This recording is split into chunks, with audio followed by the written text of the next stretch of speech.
Gold, trusted gold buyers. మీరు తాకట్టు పెట్టిన బంగారాన్ని విడిపించి ఈ రోజు ఉన్న మార్కెట్ ధరకు కొనబడును. అంటే ఇప్పుడు కొంతమంది మంచిగా వెళ్తున్నారు, కొంతమంది అడ్డదారులు అంటే చెడు వ్యసనాలకు బానిస ఇలా వెళ్తున్నారు. మరి ఇదంతా కూడా భగవంతుడు నడిపించినట్టుగానే జరుగుతుందా? అవును, భగవంతుడు సాక్షాత్కరంగా ఈ భూమి మీద అవతరించిన కాలం నుంచి ఇప్పటి వరకు మంచి చెడులను పరిష్కరిస్తున్నాడు అని మనం ఎన్నో పురాణాల నుంచి కానీ ఎన్నో కథల నుంచి కథాంశాల నుంచి మనం వింటున్నాం, చూస్తున్నాం. అవును, భగవంతుడు ధర్మాన్ని స్థాపించిన తర్వాత అనుసరించని వారు ఒకవైపు, ధర్మం అనుసరించేవారు దేవతలయ్యారు, ధర్మాన్ని అనుసరించని వాళ్ళు రాక్షసులయ్యారు. ఇది యొక్క వేరువేరుగా విధి నడిపిస్తుంది. దుష్టులను వెంటాడేటువంటి ప్రభుత్వాలు ఉన్నాయి.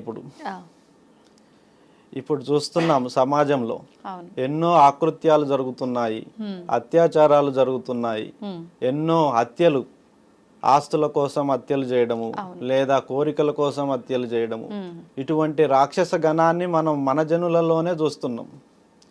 వెలుగు చీకట్లు విడదీయరానివి, మనము విడదీసి చూడలేము ఈ సృష్టి మొత్తంలో.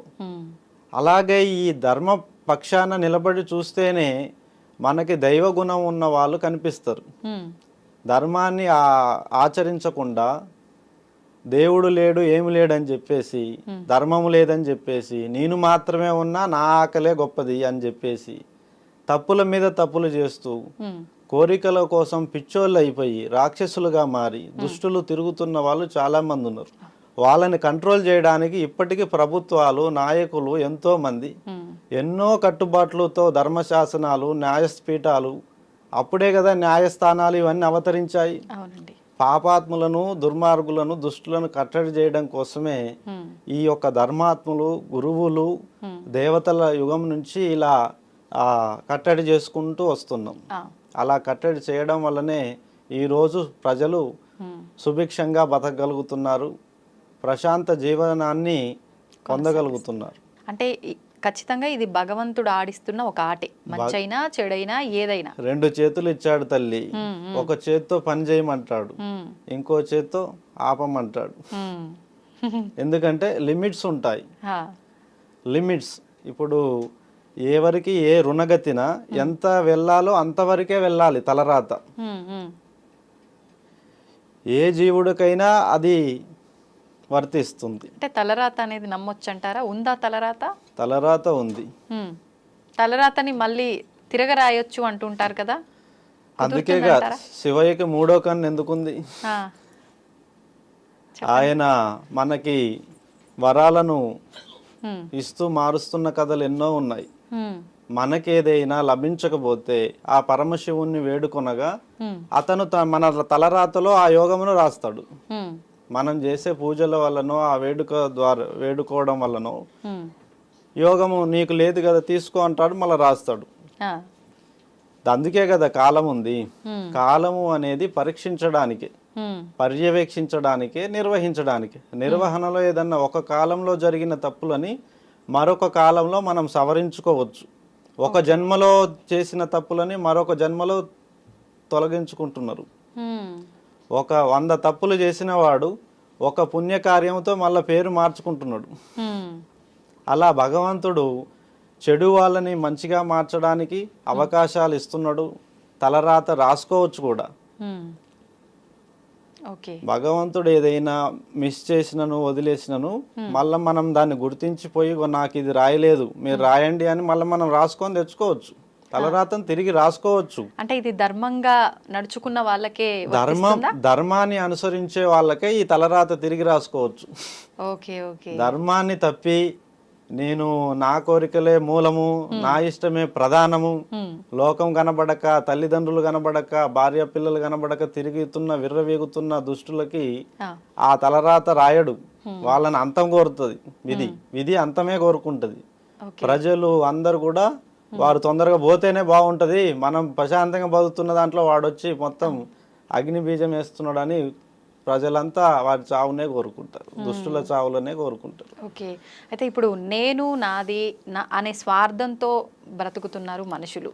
నిజంగా అలా కాకుండా ధర్మంగా భగవంతుడున్నాడు, ఏదో శక్తి ఉంది, సరే, ఆయనే నేను నడిపిస్తున్నాడు. నాది అనేవాడికి ఈ భూమి మొత్తం ఇస్తా, వాడు ఏ పని చేస్తాడు? హ్మ్. ఎంత పని చేయగలుగుతాడు? అవును. నేను నాది అనుకుంటే సరిపోదు, దాన్ని కాపాడుకోవాలి. ఆ. దాన్ని కాపాడుకోవాలి, దాన్ని నిర్వహించాలి. హ్మ్. నిర్వహణ పూర్తయిన తర్వాత తనతో కానప్పుడు ఇంకొకరికి అప్పచెప్పి వెళ్ళిపోవాలే కానీ దాన్ని గాలికి వదిలేసిపోవద్దు. హ్మ్. నేను నాది అనుకోవడానికి కూడా ఒక ధర్మాన్ని పాటిస్తాలి తప్పకుండా, హ్మ్. లేకపోతే అది యోగము కరెక్ట్గా కాదు. అందుకే వాళ్ళ కోరికలు నెరవేర్తలేవు. ఓకే. నాది అనుకున్నవాడికి ఏదీ దక్కదు, హ్మ్. అందరిది అనుకున్నవాడికి అన్ని చేతులు సహకరిస్తాయి. ఓకే. అదే ధర్మం చెప్తుంది. అవును, అవును. అయితే ఇప్పుడు మన తలరాతలో ఉన్నదాన్ని మార్చుకోవడం కోసం మనం భగవంతుని ఆరాధించాలా, లేదు అంటే నేను ఇప్పుడు ఉన్న జన్మలో మంచి ఉత్తమంగా బతకాలి, అనుకున్న లగ్జరీ లైఫ్ లీడ్ చేయాలి అంటే భగవంతుని ఆరాధించాలా? అసలు ఎందుకు భగవంతుని ఆరాధించాలి? ఇది మన జన్మాంతరాలను తవ్విదీసి చూసుకునేటువంటి మన ఆత్మ పరీక్ష హ్మ్. ఈ ఆ ప్రశ్న అనేది. హ్మ్. ఇదే ప్రశ్న యోగులు స్వీకరించుకొని హ్మ్. విధిని, ఆచరణే దైవం, హ్మ్. మొదట ఆచరణలోనే దైవాన్ని తీసుకొని ధర్మం వైపు గురిపెట్టి అస్త్రాన్ని నడిపించారు. హ్మ్. మన ఆచరణలో దైవం ఉండి మన ఆచరణలో ధర్మ ప్రక్షాళన నిలబడి ఉంటే హ్మ్. సమస్త జీవులు పరిచయం అవుతాయి, ఆ. సమస్త యోగములు మనకి కలుగుతాయి. హ్మ్. కానీ ఎందులోనూ పడకోకుండా హ్మ్. నీకు అనువైన నువ్వు ఏదైతే లక్ష్య సాధన ఉంటుందో లక్ష్య సాధన వైపు మాత్రమే గురి పెట్టాలి. ఆ. వీళ్ళు చాలామంది చెప్పేది ఒక ధర్మాన కోరుకుంటారు, ఇంకో ధర్మం వైపు పాటిస్తుంటారు. అవును. ఆచరణ దోషం వల్ల వాళ్ళు కోరుకున్నవి జరగట్లేదు. హ్మ్. ఎటువైపు మన కన్ను పెడతామో అటువైపే పని అవుతుంది, ఆ. ఎటువైపు మన చెయ్యి పెడుతుంటామో అటువైపే పని అవుతుంది. అందుకే ఆచరణలు పుట్టుకొచ్చాయి అక్కడి నుండి. హ్మ్. మన దృష్టిని బంధించేటువంటి ఆచరణ ఒకటి ఉంది, హ్మ్. కర్మలను శాసించే విధానం ఆచరణ ఒకటి ఉంది. ఆ. అందుకే దాని నుంచే ఈ పూజ నియమాలు, పూజలు చేయడము, ఆ పూజలను కోరుకొని నియమాలు చేయడము, హ్మ్. రకరకాలుగా పూజలు, విధి విధాలుగా ఆచరణలు, అవును. ఎన్నో రకాలుగా ఆచరణలు కనిపిస్తున్నాయి, అబ్బురపరుస్తున్నాయి. అవును. అందులో ఆ సరైన దృక్పథంతో చేసిన వాళ్ళకేమో అవి అనుకున్న కోరికలు నెరవేరుతున్నాయి భగవంతుని పూజించగా. హ్మ్. మిగతా వాళ్ళ పరిస్థితి హ్మ్. నామమాత్రంగా ఉంటుంది, మళ్ళీ ఇంకొక ఆచరణ చేస్తున్నారు. హ్మ్. అలా జరుగుతూ ఇప్పుడు వస్తుంది. ఇలా అంటే ఇప్పుడు మీరు చెప్పిన దాన్ని బట్టి శివుడే అన్నిటికీ మూలం, శివుడి నుంచే ఇవన్నీ కూడా ఉద్భవించాయి అని చెప్పి, అయితే ఆరాధించాలి అనుకుంటే శివుడిని ఒక్కనే ఆరాధిస్తే సరిపోతుందా, మిగతా అన్ని దేవుళ్ళని ఆరాధించాల్సిన అవసరం ఉందా? సాక్షాత్తుగా భగవంతుడు శివుడే ఒక్కో ఆచరణకు ఒక్కో రూపాన్ని నమ్మమని చెప్పాడు. ఆహా. ఇప్పుడు ఒక్కో ఆచరణకు ఒక్కో రూపాన్ని ఇవ్వాలి, హ్మ్. అప్పుడు వాళ్ళు తొందరగా గుర్తుపట్టగలరు. హ్మ్. ఇప్పుడు ధనాన్ని సూచించడానికి లక్ష్మీదేవతను చూపెడుతున్నారు అందరూ. అవును. లక్ష్మీదేవత దగ్గరే అంత ధనం ఉంటుందని ప్రజలకు ఎలా తెలుసు? ఆ. ఏదో ఒక ఆధారం లింక్, వస్తుంది. ఒక రూపాంతరం నుంచి లింక్ తీసుకుంటారు. హ్మ్. ఎవరికైతే ఆ వేదనతో బాధపడుతుంటారో వారు ఆ రూపాన్ని అలా టచ్ చేయడమే, హ్మ్. ఆ రూపాన్ని అలా టచ్ చేయడం వల్ల ఆ లక్ష్మీదేవత శివునిలో ఐక్యమైనప్పుడు ఆ యొక్క రాత మార్చబడుతుంది. వాళ్ళు కోరుకున్నవి తదాస్తు, దేవతలు కూడా తదాస్తు అంటారు. హ్మ్. వాళ్ళు అలాగే కామానికి ఒక దేవత, హ్మ్. కామము అంటే సౌఖ్యం, మన ఆనందము, కోరికలు తీర్చడాన్ని కామం అంటారు. ఆ. అది ఆ దేవతలు కూడా ఉంటాయి. ఇప్పుడు నాకు ఈరోజు మంచి నిద్ర పట్టాలని నేను కోరుకున్నాను, అలాంటి మన శరీరం అలా మారిపోతుంది. హ్మ్. అలా నాకు ఈ యొక్క మంచి భుక్తము, నాకు భోజనం కావాలి అని కోరుకున్నాను, అలాంటి దేవతలు కూడా ఆశీర్వదిస్తుంటాయి. హ్మ్. అట్లా అలాగే ఇప్పుడు పగ తీర్చుకోవడానికి చాలామంది కూడా పగ తీర్చుకోవడానికి హనుమాన్ని కానీ లేదా కాలభైరవుని కానీ వీరభద్రుని కానీ కాళీ దేవతను కానీ ఉగ్ర రూపాలను కానీ కూడా నరసింహస్వామిని కానీ విష్ణుమూర్తిని కానీ మొక్కుతుంటారు. వాడు నన్ను చాలా ఇబ్బంది పెట్టాడు, వాడికి ఏదో ఒకటి జరగాలి, జరిగితేనే నేను నిన్ను నమ్ముతా అని చెప్పి ఆయనలు మొక్కుతుంటారు. కానీ వాళ్ళు ధర్మపక్షాన నిలబడి పోరాడి అడగాలి. అలాంటివి కోరికలు కూడా ధర్మ ప్రకారంగా అడిగితే దాన్ని దేవతలు ఇస్తాయి. దేవతలు ఇలా మనం ఎన్నో రూపాలు మన యొక్క ఆచరణలు ఏదైతే కోరుకుంటామో వాటికి రూపాలుగా ఈ దేవతలు అవతరించాయి. అంతేగాని సమస్తము శివుడిలోనే ఉన్నాయి. శివుడిలోనే సమస్తము నిక్షిప్తమై ఉందని ఆ దేవతలే చెప్పారు ఋషులకి. ఇప్పుడు శివుణ్ణి ఆరాధించే వాళ్ళకి ఎక్కువ కష్టాలు పెడుతుంటాడు, పరీక్షలు పెడుతుంటాడు, అన్ని ఎదుర్కొన్న తర్వాతే ఆయన అనుకున్నది మనకు ఇస్తాడు అని చెప్పంటారు. నిజం? కష్టాలు పెట్టేది శివుడు కాదు. ఇది చెప్పబడిన వాస్తవము లోతుగా చెప్పాలి. ఇప్పుడు కష్టాలు పెట్టేది శివయ్య కాదు, అవి పరీక్షలు, పర్యవేక్షణలు. పర్యవేక్షణలో వీళ్ళు తెలుసుకోవడం కోసం, వాళ్లకు తెలియడం కోసం ఎటువైపు నిలబడితే ఎంత బరువు ఉందో తెలుస్తుంది. మేలు కోరి 10 మంది మేలు కోరి ధర్మపక్షాన నిలబడితే 4 పనులు దొరుకుతాయి, ఏదో ఒక పని ద్వారా అభివృద్ధి అవ్వచ్చు. అలా ధర్మపక్షాన నిలబడిన వారికి ఎటువంటి పరీక్షలు పెట్టడు శివుడు. ధర్మపక్షాన లేని వాళ్ళకే ఆ కష్టాలు. అంతేగాని శివుని యొక్క శివుడే పరీక్షలు పెడుతున్నాడు అనేది కరెక్ట్ కాదు. అది మనం కోరిక యొక్క వాస్తవం ఎంత ఉంటుందో, ఎంత లోతుగా ఉంటుందో మన కోరిక, అంత లోతుగా తీసుకెళ్లి చూపిస్తాడు, పరిచయం చేస్తాడు. నువ్వు ఈ కోరికను నెరవేర్చుకుంటున్నావు అంటే అది మామూలు విషయం కాదు, దాని నిర్వహణ ఇలా ఉంటది అని భయాన్ని భక్తిని రెండింటిని భావంగా చూపిస్తాడు ఆయన, చూపించిస్తాడు శివుడు.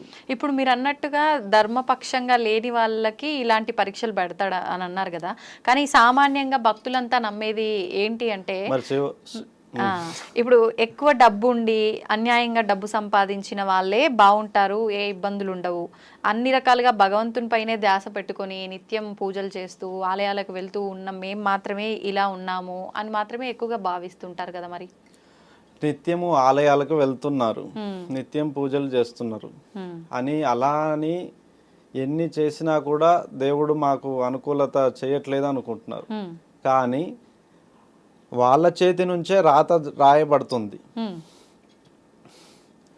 వాళ్ళు గ్రహించాలి, తప్పుని మూలముని వాళ్ళు గ్రహించాలి.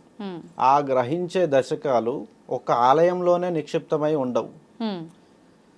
ఒక్కో జీవికి తన సమయం అయిపోయినప్పుడు మరో వ్యక్తి వచ్చి పురుడు పోసి వెళ్తుంటాడు. ఒకరి తరం కానప్పుడు మరొకరు వచ్చి ఆ ధర్మాన్ని మార్చి వెళ్తుంటారు. రామునికి ఆంజనేయుడు ఒక దూతగా కలిసి పరిచయం అయ్యి ఆ చివరికి ఆ యుద్ధాన్నే మలుపు తిప్పించాడు, గెలుపుని తిప్పించాడు. ఆంజనేయుడు లేని రామాయణం మనకి బాధగా అనిపిస్తుంది. అప్పటి వరకు రాముడు కూడా వెతుకుతూనే ఉంటాడు తన ఆత్మీయులు ఎక్కడున్నారని. ఎవరు దొరకరు. విధి పక్షాన ఒక దూతగా ఆయన మరొకరు వచ్చి తన రాతలో చేరి తన గెలుపుకు కారణమయ్యారు. అలా అన్ని వాళ్ళలోనే నిక్షిప్తమై ఉండవు. వాళ్ళ యొక్క భావాలు నెరవేర్చబడేవి మిగతా వాళ్ళు కదిలించినప్పుడు వారి ద్వారా వాళ్ళు తెలుసుకొని లక్ష్యాన్ని సాధించగలరు. అన్ని మనతోనే జరగవు. ఇప్పుడు నేనే ఉన్నాను, ఈ అస్త్రము నేనే తయారు చేయలేదు కదా. ఇప్పుడు ఎంతో మంది సిద్ధులు ఉన్నారు, వాళ్ళు ప్రతిష్ఠించిన శివలింగాలన్నీ వాళ్ళే తయారు చేయలేదు కదా. శిల్పులు వారి వారి పరిచయ ధర్మములు ఉన్నవారు వారికి దగ్గర ఉన్న వారి ద్వారానే అందుకొనే చేయగలుగుతారు. సమస్తము మనము జ్ఞాపకంగా ఉంచుకొని మన నడవడిక ఉంటే అన్ని నెరవేరుతాయి. అన్ని నాతోనే అవుతాయని అనుకోకూడదు, అన్ని సమష్టి కృషితో జరుగుతాయని అనుకోవాలి.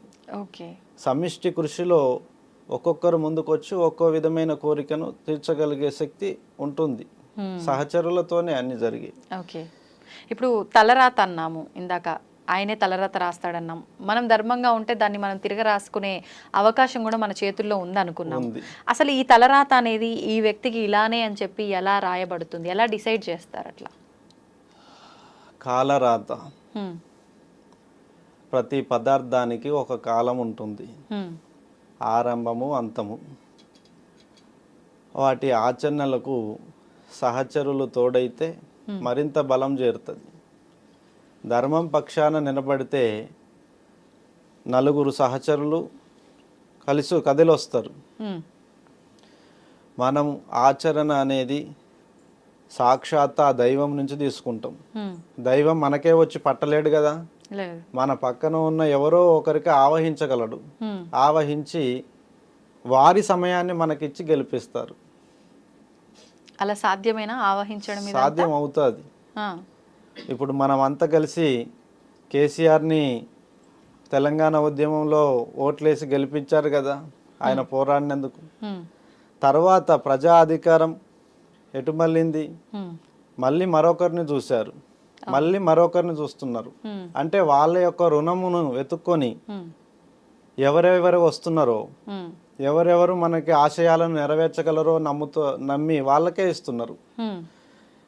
అంటే ధర్మం వైపు నిలబడిన వాళ్ళు ఎప్పటికీ గెలుస్తూనే ఉంటుంటారు, హ్మ్. వస్తూనే ఉంటుంటారు, మళ్ళీ ఓడినా తిరిగి వస్తూనే ఉంటారు. ఒక సమయం పోయినా మళ్ళీ ఇంకో సమయం అవకాశం ఇస్తూనే ఉంటుంది విధి. హ్మ్. ఆ విధంగా సాధించుకోవచ్చు. ఓకే.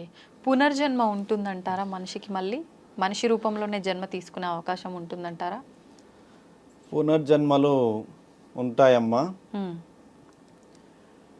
అది ఎంతో తపము, వేదన, ఈ భూమికి మన రుణం ఉంది హ్మ్. అని సిద్ధపడిన వాళ్ళకి హ్మ్. ఆ యొక్క అవకాశం దొరుకుతుంది. ఓకే. అన్ని కోరికలు తీర్చుకున్నాను, నా కథ అంతా ముగిసింది అనుకునే వాళ్ళకి పునర్జన్మలు ఉండవు. హ్మ్. ఇంకా తపం, సరిపోలేదు, హ్మ్. ఈ జన్మ సరిపోలేదు, మరో జన్మలో ఇంకా నిర్వహించాలి, ఆ. తనివి తీరని ఆరాటము, ఈ భూలోకం పైన ప్రేమ హ్మ్. తిరిగి తిరిగి అది మళ్ళీ పుట్టించగలదు. హ్మ్.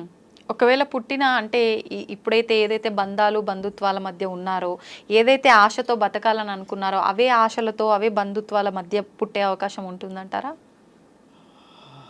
కోరుకున్న అంశాలు వేరు, హ్మ్. పునర్జన్మల్లో ఉండేది కాంక్ష. హ్మ్. ఒకరి తరంలో నెరవేరని కాంక్ష ఇంకొకరి తరంలో నెరవేరుతుంది. హ్మ్. ఇప్పుడు ఈ భూమిలో దొరకని ఫలాలు మరొక భూమిలో దొరుకుతాయి. ఆ. ఇక్కడ దొరకని రుచులు అక్కడ దొరుకుతాయి, అక్కడ దొరికే రుచులు ఇక్కడ దొరకవు. హ్మ్. అది ఖచ్చితంగా మారిపోతాయి. హ్మ్. తర్వాత జన్మలో ఆ కాంక్ష నెరవేరుతుంది. హ్మ్. కానీ సన్నిహితులు అనే వాళ్ళు వేరు వేరు రూపాల్లో వేరు వేరు కాలాలకు విభజించబడిపోయి ఉంటారు. ఓకే. అందువల్లనే పునర్జన్మలను పట్టి చూపించలేకపోతున్నారు. హ్మ్. ఉంటాయని తెలుసు, హ్మ్. కానీ ఆధారితంగా చూపడానికి హ్మ్. అవకాశము విధి లేకోకుండా చేసేసింది.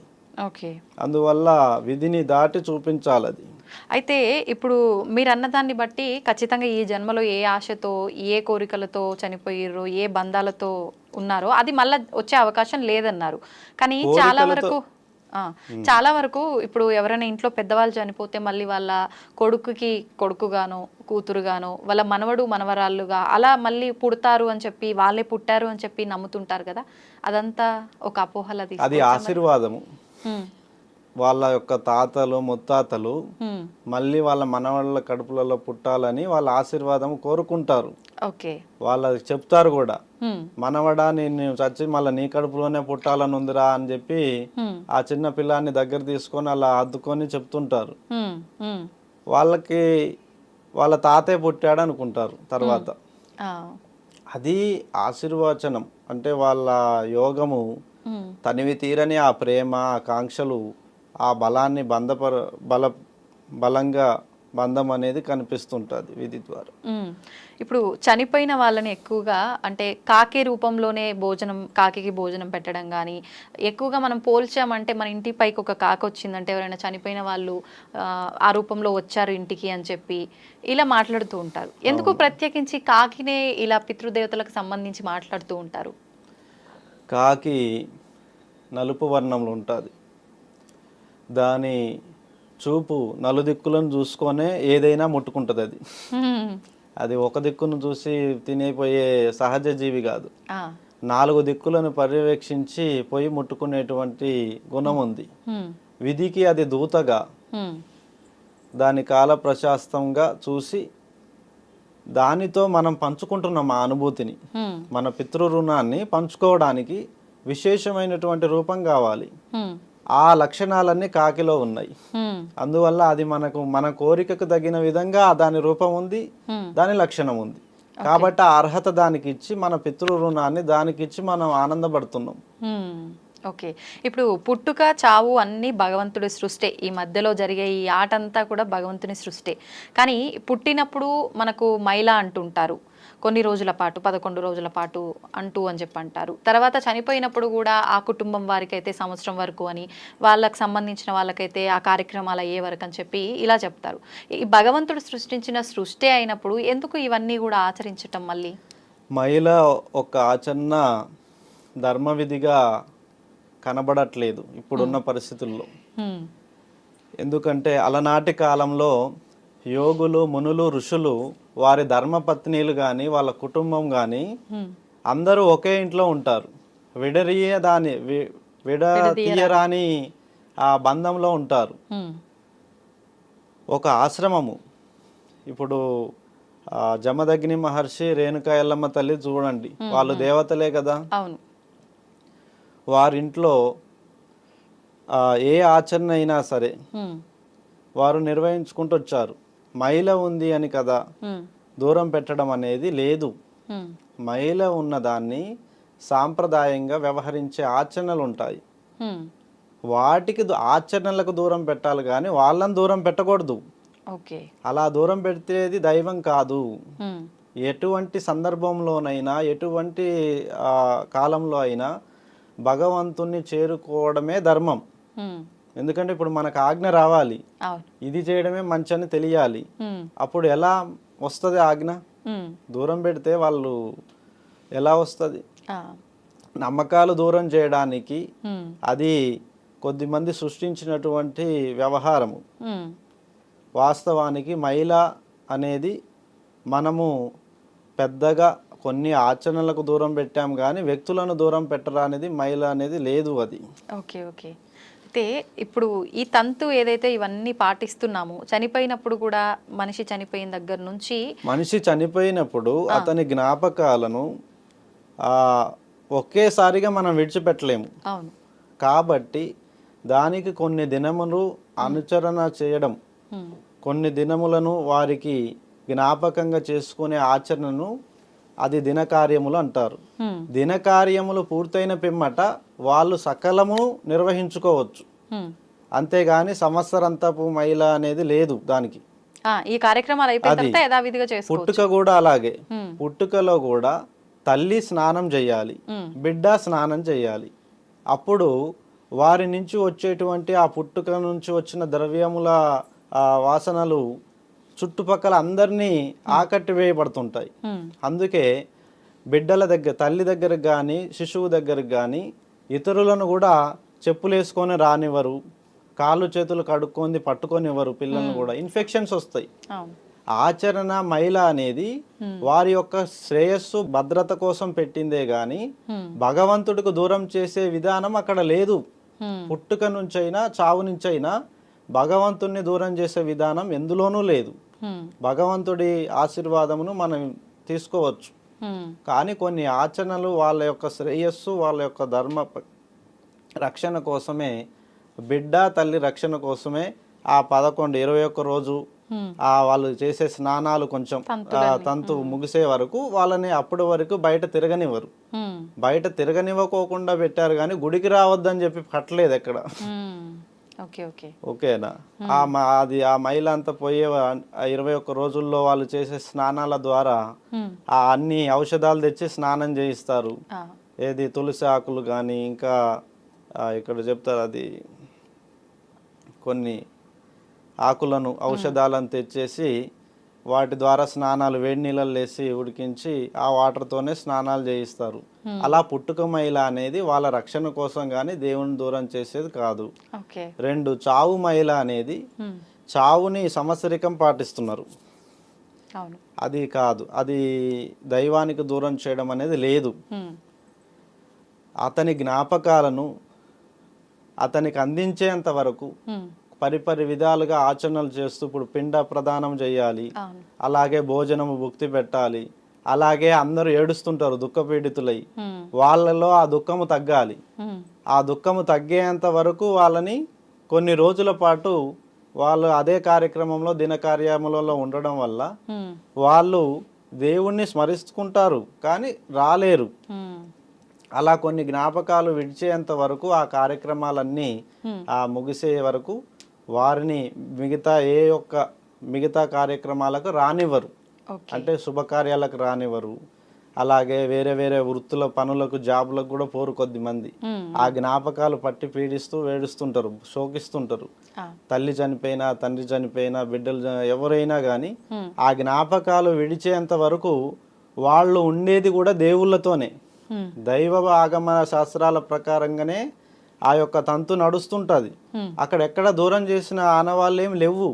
కానీ ప్రజలు తెలియని వాళ్ళు సృష్టించింది ఏంటంటే సంవత్సరం మైల అని రానవద్దని, నెల అని, సంవత్సరం అని, ఇలా సంవత్సరికాలని మొత్తం గుళ్ళకి రాకోకుండా కొన్ని అపశృతులు జరుగుతున్నాయి. అలాంటి నియమాలు ధర్మపక్షాన లేవు, వ్యవహరించబడడం లేదు. అలనాటి యుగంలో అయితే అలా అయితే నిర్వహణ లేదు. ఈ మధ్యలో వచ్చినటువంటి ఈ భూభాగంలో జరిగిన దాడుల వల్ల ముస్లిమ్స్ కానీ క్రిస్టియని ప్రభుత్వాలు, బ్రిటిషర్స్ వచ్చిన తర్వాత మన ఆచార వ్యవహార శైలిని వాళ్ళు పూర్తిగా అడుగంటేలా చేశారు. మన గురుకులాలు, మన గురువుల ధర్మాలు, మన విధి విధానాల ఆచారాలన్నిటినీ తారుమారు చేశారు. దానివల్ల చాలా విధి విధానాలు తారుమారు జరిగి ఇప్పుడు అలా వ్యవహరించబడుతున్నాయి.